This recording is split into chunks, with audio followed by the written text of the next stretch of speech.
In education, choice is now the dominant driver of enrolment, and schools are realising they need to compete. Schools are also changing their thinking, so what can we expect to see in the future? Ticker Ed starts right now. Ticker Ed, in association with Enquiry Tracker, empowering schools to manage and grow inquiries and online enrolments.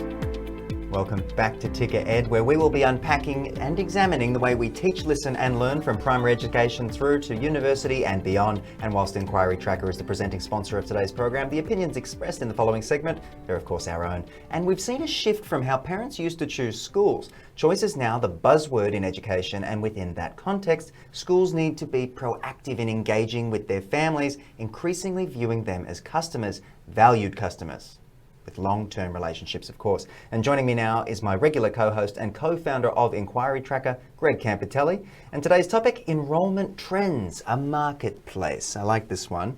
What's up, Greg? Well, it's always about choice. Perhaps once upon a time, people would send their children to their local school. Yeah, the closest one. Yeah, they'd walk off to school and off they go, And now, as sort of our population has become more mobile, they've got cars, public transport infrastructure has allowed greater choice. We're beaten up every day to choose, change. So that's going to impact in education as well. People are going to say, well, if I'm not happy at that school, I'm going to move to that school. So we're really starting to see a paradigm shift occurring in education that is reflective of overall consumer choice, which means schools have to get more connected. I hate the idea of moving students out of schools if they're maybe enjoying themselves and parents just moving them around. I feel like there's a bit of turmoil that goes on there for some students. But what does that mean for schools in terms of attracting families and driving new enrolments? Well, as I said, there's been this paradigm shift in education. Let me just sort of unpack that a wee bit more. Yeah. So if that's true, and if choice is driving greater decision making now, what we're looking at, and you mentioned it in your opening, you said something about customer. Once upon a time, parents would see themselves as the grateful client. And now they're seeing, I'm the customer here. If they're saying that or thinking that, there's a product purchase going on. And there's a transactional relationship is starting to occur regardless of whether the family is paying fees. That's irrelevant. So schools have to be really mindful of this that's occurring in the parent mind, and that students themselves, even at elementary level, are having a strong voice in where they go to school. So schools can't exist in silos. Once upon a time, it's build it and they will come. We're here, they should come to us.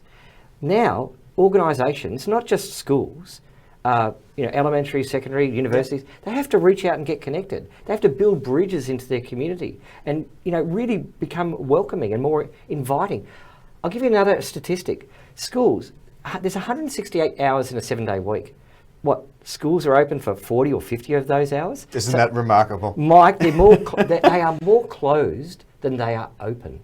And these beautiful facilities, I know, it does your head in. When you think about it, it's remarkable. It does your head in. So basically, these beautiful facilities that they've got, performing arts centres, sports complexes, they're lying dormant a lot of the time. So why not engage with your community, invite them in?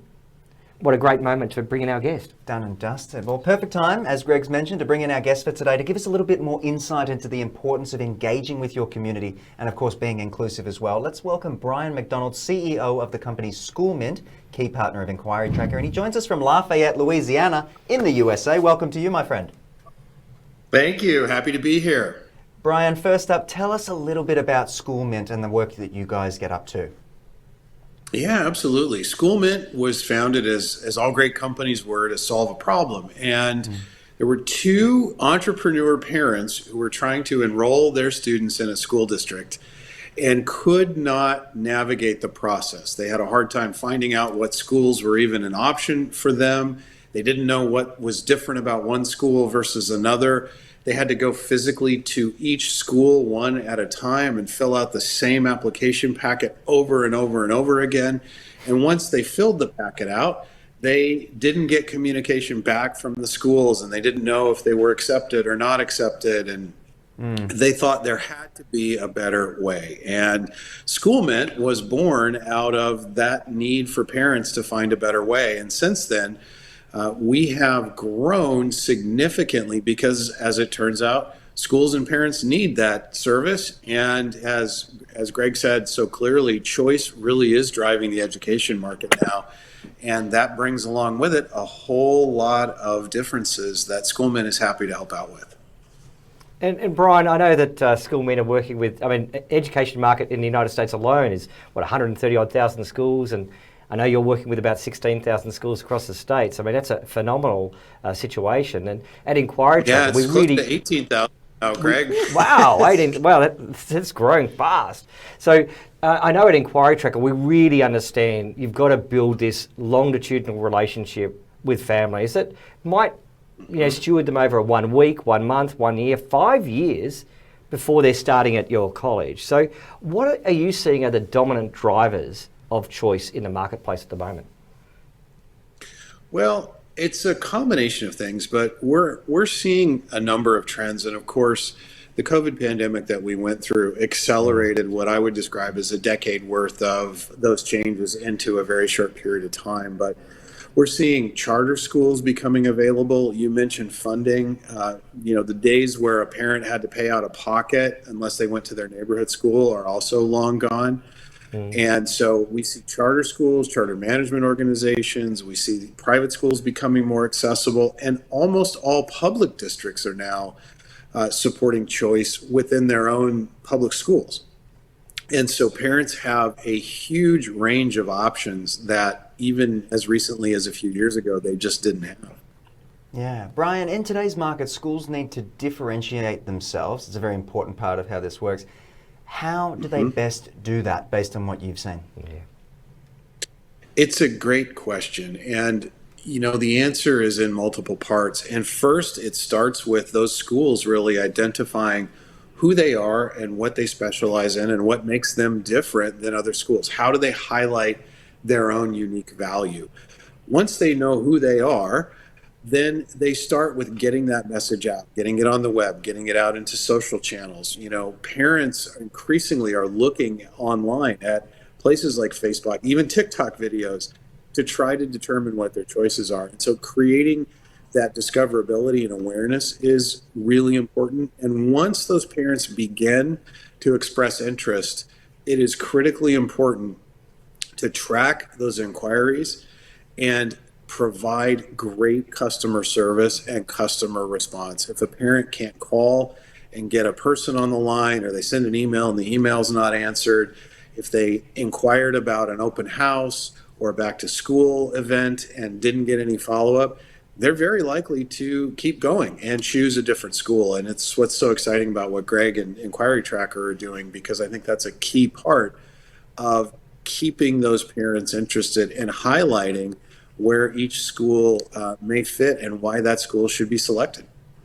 I think you're right, Bryan. I love that point about articulating your unique selling proposition. I mean, schools have got so much to talk about. I mean, just imagine if Qantas and British Airways, if you said, oh, you're the same, you're planes that fly in the sky and you serve food, they'd be aghast at that accusation. Schools have a lot to talk about. They've got a diverse range of programs. They've got, offerings, staff, facilities. They can offer and talk about that choice.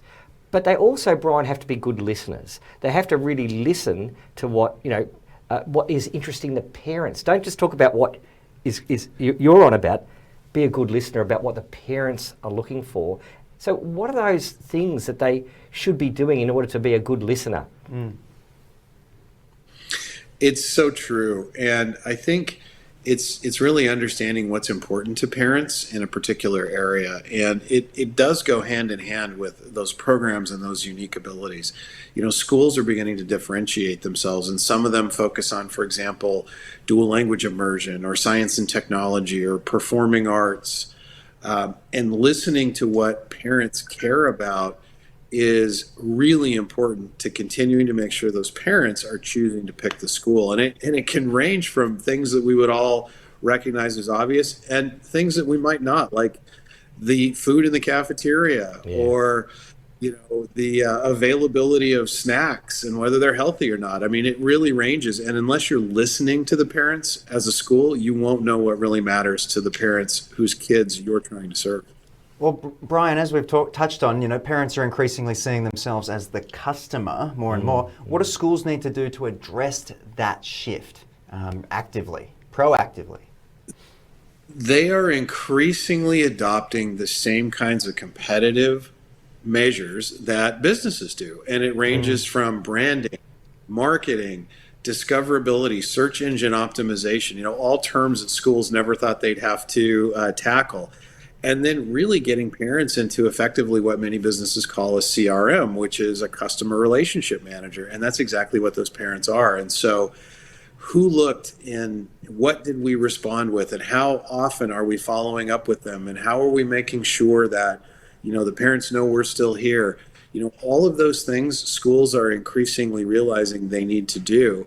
It's not just enough to have a great band program. You need to make sure people know about it, and you need to make sure that if they have questions, those questions are getting answered, as an example.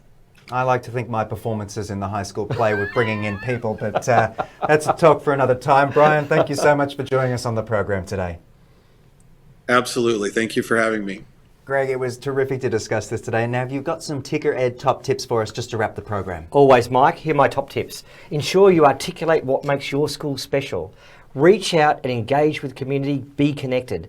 And schools, be a good listener. Listen to your parents and listen to your community. 100%. Greg Campitelli, thank you so much for joining us from Inquiry Tracker today. Pleasure. Easy done. And to all of you out there in television land, I'm Mike Loder. Thanks for joining us. And please head to tickernews.co for more breaking news and tickeroriginals.co for more content surrounding property, tech. We talk about all sorts of stuff. I'll see you again soon. Be well.